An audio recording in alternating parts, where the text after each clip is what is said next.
morning, everybody. This is Joe Joseph, and this is the Sheeple.com's Daily News Brief.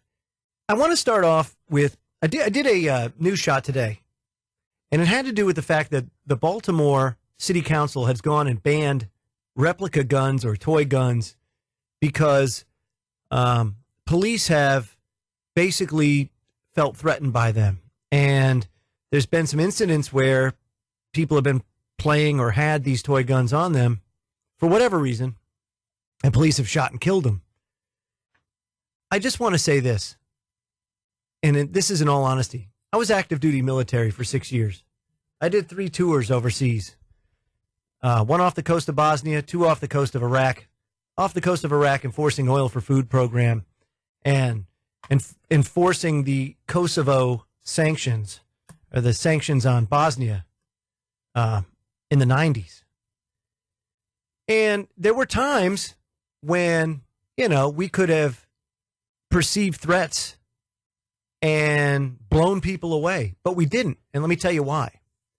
Because from the very outset, our commanding officer instilled things in us to be more diplomatic than we were enforcers.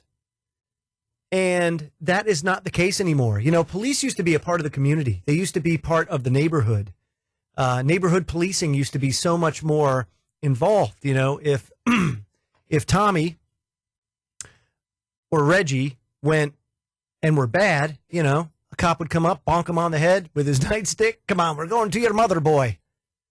It's not like that anymore. It's not like that anymore because the police have been militarized. You can make all the excuses in the world that you want for the police, but at the end of the day, it is the mentality and the way that the police treat people that fosters the environment and the economy. I mean, there's a lot of factors to go into it. And that's not to say that police don't have a right to defend themselves, because they most certainly do, just as anybody else does. But everybody else has a criteria to follow when it comes to being directly threatened when you are in harm's way. And the police are no different. And a lot of these things can be avoided simply by changing the dynamic in these neighborhoods. And it can happen. I saw it happen overseas. There was one ship that we boarded. This was back in the 90s. That, we had some gung-ho guys on my team, and then we had some other guys like me that, we were gung-ho when we needed to be, but you got to keep a level head. And it was tense at times. And we boarded a ship. It was a Korean ro-ro that, some of the guys got really nasty with them. And, of course, when you're nasty with somebody, they're going to be nasty back to you. So we diffused the situation, myself and a few of my other team members, by calming the situation, taking them down to their mess decks, and finding something that we had in common. And in this case, they had a karaoke machine on the mess decks. We were like, get out of here. You got karaoke on here? Next thing you know, we're singing karaoke with them while the rest of the team is inspecting the ship for cargo. Now, it could have very easily got out of hand. But it's how you handle the situations. It's how you handle this, and then what the reputation is. What's the reputation of the team that's out there doing all these sweeps, all these searches? Are they going to be nice? Are they going to go and bust chops? And if they're going to bust chops, is it really worth getting caught and going to jail or getting sent back to Iraq to be executed? As oftentimes people would, they go back to their home country and be executed if they came from a dictatorship, if you will. It's all in the dynamic. And boy, I got lambasted on Facebook today, or on YouTube, because maybe I didn't explain myself right. And it's just too bad that people are so, they don't understand that it's not a black and white issue. And I don't mean by color, because it's not a black and white issue there either. It's about the militarization of the police. It's about the mentality. It's changed, it's shifted, and it's not what it used to be. And it used to be about being vanguards of the community and being a part of that community. And now they see us as civilians. They don't see us as neighbors. They see us as civilians. And that's a problem. And banning toy guns is not going to fix the problem. All that is a stepping stone. It's crazy. Our economy's getting hammered too. And our country. You know, SHTFplan.com had a great piece today. And Brandon Smith is one of my best. I love reading all his stuff. Alt-market.com is his website. Check it out. But SHTF Plan mirrored his article today. Shell shocked by unprecedented election, how Trump will be used for what will happen next. Interestingly enough, I feel the same way, that Trump was put in to be a scapegoat for the powers that shouldn't be to crash the system. Let's see what Brandon Smith has to say. He says, I've been saying for a long time, and I'll say it here again.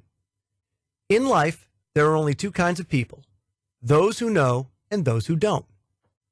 Some might claim there's a third option, those who don't want to know. In any case, if you want to be able to foresee geopolitical and social trends, you have to be one of those people who know. Above all else, in order to know, you must be willing to step aside and outside of the confusion and theater of the circus and look at the developments from above. And if you're biased and you retain too many sacred cows, you'll never understand how the world works.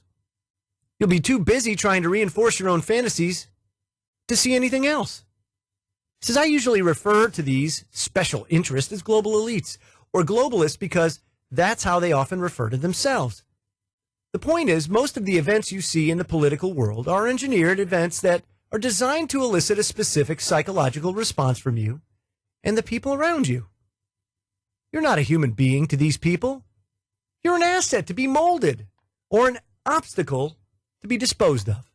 This is how the world works, period. And until we fully understand and accept this, things will never change. So to be clear, if you understand the minds of globalists and understand what they want, you can understand the basic direction of the future. It's this philosophy which has allowed me to consistently, accurately predict geopolitical and economic events that very few other people have been able to predict. For example, Brandon correctly predicted the Federal Reserve taper of QE, and he also predicted the inclusion of China into the IMF. He also predicted the exact timing of the first Fed rate hike, and he predicted the success of Brexit when everybody else was saying it was going to fail. People can either attribute those series of successful positions and predictions to pure luck, or they can consider the possibility that perhaps Brandon knows what he's talking about. I think he does because he's been spot on. So he says the real issue is not that my predictions were correct. What is more important is why they were correct. And he says, to begin with, I often correct because it's a fact that globalists influence events. Globalists are human, at least partially, and they're predictable, and they make events predictable. And if you can see from the perspective of a globalist, you'll know what they want and what they're likely to do to get it. Now, as far as the Trump election is concerned, this is what he said in June. He said, quote, in light of the Brexit, I'm going to have to call it here and now and predict that the most likely scenario for the elections will be a Trump presidency. Trump has consistently warned of a recession during his campaign, and with the Brexit dragging markets lower over the next few months, he'll probably be proven prophetic. Even if Trump is a legitimate anti-establishment conservative, his entry into the Oval Office will seal the deal on the economic collapse and will serve the globalists well.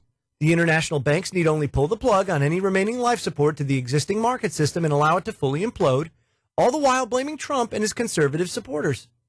The mainstream media has been consistently comparing Trump supporters to Brexit supporters, and Trump himself has hitched his political wagon to Brexit. This fits perfectly with the globalist narrative, and populists and conservatives are killing the global economy and placing everybody at risk. So, as he's documented for years, the elites openly call for the ultimate eradication of national sovereignty and the formation of a single world economy, a single world currency, and eventually a single world government. In order to make this omelet, they intend to break a few eggs and collapse a few economies. Hey! And by blaming national sovereignty and the people that defend it for the crisis. They hope that they can convince the masses that the only practical solution is total centralization. Now, he also predicted the Brexit and Trump win based on another premise, that the elites are allowing conservative movements to take political power in certain regions only to remove stimulus support from the global economy afterwards. That is to say, that he successfully predicted the Brexit and Trump win because he understood and accepted the reality that conservatives and liberty activists are not winning, that we're being set up as scapegoats for a financial crisis for the globalists that already created it. You know? The fact is that some big stuff is coming in 2017. Now, some of the changes, he says, will be obvious, but some of them will be only visible to a handful of people in the world. So Brandon makes some predictions. Let me try this. He says, the death of the mainstream media. He says this is an easy one. The mainstream media, with its insane regressive progressives and elitist bias, misrepresented the alt-right, the Trump campaign, and the anti-social justice movements during the entire election process. And not only that, but throughout WikiLeaks, the leftist media was made naked as numerous journalists and outlets were exposed, colluding directly with the DNC and the Hillary Clinton campaign to first bushwhack Bernie Sanders and then rig debates and polling numbers to show Clinton in a farcically superior position to Trump. He says the mainstream media is now seen by a majority of Americans, both on the left and the right, as a lumbering, rotting propaganda corpse that needs to be decapitated before it spreads its disease to anybody else. So he predicts that the mainstream media outlet readership and viewership will collapse even further than it already has, and that these outlets will be forced to consolidate until they eventually fade out of existence. He says, with the exception of Fox News. And he says, as I've said for years, the mainstream media is dead. And folks, it is. I mean, look at the numbers now. 70% of people don't trust the mainstream media. He goes on to say that social justice warriors are going to be crippled. He says the SJW cult is not dead, but it's been crippled. Now, and let me tell you this, Soros really overplayed his hand here. And I don't think he anticipated that alternative media and consequently places like WikiLeaks would be on him like white on rice in exposing all these emails, these advertisements, people taking pictures of buses, people being bussed in. It's happening all over the place, and it's only going to get worse as time goes on. So as he does this, it's just going to expose him even more. And so that social justice construct that's been created is going to eventually, any sort of legitimacy that it has left is going to go away. He also says the end of mainstream polling's coming around because now look at it. Illegitimate. I think they said at one point Hillary had a 90% chance to win. Yeah, that's not happening. He says liberty groups will get some breathing room, at least for a little while. He says the steady drumbeat of government antagonism from patriot groups is probably going to subside for a short time. He says, I happen to know that many militia groups and preparedness networks are breathing a heavy sigh of relief today after 8 years of a hostile Obama presidency. The IRS snipping at liberty organizations and individual activists based purely on political zealotry. The DHS profiling liberty activists as terrorists, and the SPLC frothing at the mouth like rabid animals looking to use their ties to the feds as a mean to sink their teeth into any conservative with the guts to refuse participation in the mainstream narrative. So with the conservatives launching into 2017 with complete control of the government and Trump's mandate, it would seem that liberty groups have won the fight and have nothing to worry about. That said, don't get too comfortable, folks, because now we're going to discuss the negative positions. And he says the final stage of the economic collapse. It's coming. It's coming. He says economic collapse is a process. It's not a singular event. Stock markets play only a minor part. Most Americans' only relation to the economy is through the daily rise and fall of the Dow Jones. If they see the Dow's green, they go on their merry way. If they see the Dow's red, they stop to question what's happening. The election of Donald Trump has surprised many with a sudden rise rather than fall in the stock markets. But it would be a wise thing to do to wait a couple of weeks to try and analyze these markets because that's about how long it takes for the actual adjustment period to happen, for people to absorb these election results. He says, I predict first the central banks around the globe will further cut stimulus measures and that the Fed is now guaranteed to raise interest rates, probably in December, but before Trump even enters the White House. He says he also believes that the process initiating a market crisis will take approximately 6 months to become widely visible to the public. As a consequence of the Fed pulling the plug on markets, I predict Trump and the Fed will enter into open hostilities against each other, which will erode international faith in the U.S. dollar as the world reserve currency. He says, by extension, Trump's presence in the White House will exacerbate already existing tensions with Saudi Arabia. The Saudi 9/11 bill is just the beginning, and as a result, he says, I believe Saudi Arabia will dump the U.S. dollar as the petrocurrency, influencing numerous other OPEC nations to do the same. He says he believes that'll happen in early 2018. He says, in my view now, the oil prices will be the best indicator for where stocks are headed in the next few months. This is something that Trump supporters want to hear, or not something that they want to hear. The response is the liberty movement to my predictions that the elite would allow Trump into office was rather predictable as well. And it seems that the reaction from half the liberty movement so far is a general blind faith and bias. We've seen it at the Daily Sheeple. People are being lulled to sleep with a false sense of security, but that is not, you can't do that. There's a dynamic in place that's bigger than Trump, because this globalist construct has been put in place now for well over 20 years. It's going to be brought down. And when it does, it's going to be painful for everybody. Now, what we can do, we can live within our means. We can cut off globalism. But that's going to be painful because there's an adjustment period. And people have to adjust from having cheap Chinese gadgetry to going back to American-made goods to having one TV in the house. You know? That's going to be painful. Michael Snyder gave 11 very depressing economic realities that Donald Trump will inherit from Barack Obama. Daily Sheeple mirrored his article today. Number one, nearly 7 out of 10 Americans have less than $1,000 in savings, meaning that about 2/3 of the country is essentially living paycheck to paycheck. Yep.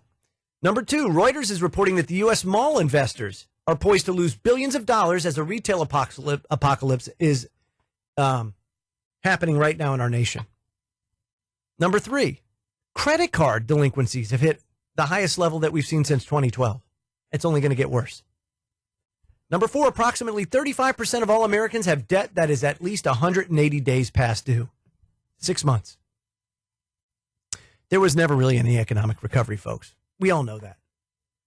Number five, the rate of home ownership has fallen for 8 years in a row and is now hovering at a near 50-year low. Number six, the total number of government employees now outnumber the total number of manufacturing employees in this country by almost 10 million people. That means that who is paying the taxes to pay the civil servants? Just asking. Number seven, the number of homeless people in New York City has hit a brand new all-record high. Number eight, about 20% of all young adults are currently living with their parents. 20%, 1 in 5. Number nine, total household debt in the United States has now reached a grand total of $12.3 trillion. Credit, easy credit for a very long time has kept this nation afoot, has kept this nation fueled. But it's going to come to an end. You can't print money forever. But then again, I suppose you could. If everybody else is doing it, why not? But number 10, the total amount of corporate debt in the U.S. has nearly doubled since the end of 2007. And finally, number 11, when Barack Obama enters the White House, the U.S. government was $10.6 trillion in debt. Today, it's almost $20 trillion. That's huge. That's huge. Folks, I mean, we are at the cusp of something huge here. It's best that you make preparations for what could be a very deep and hard depression. And if that happens, there's going to be a lot of people that end up starving, that end up requiring assistance that just may not be there. So do your due diligence and prepare accordingly, because it could get rough. I'm Joe Joseph. This was the DailySheeple.com's Daily News Brief, and I will see you all tomorrow. Have a good night, everybody.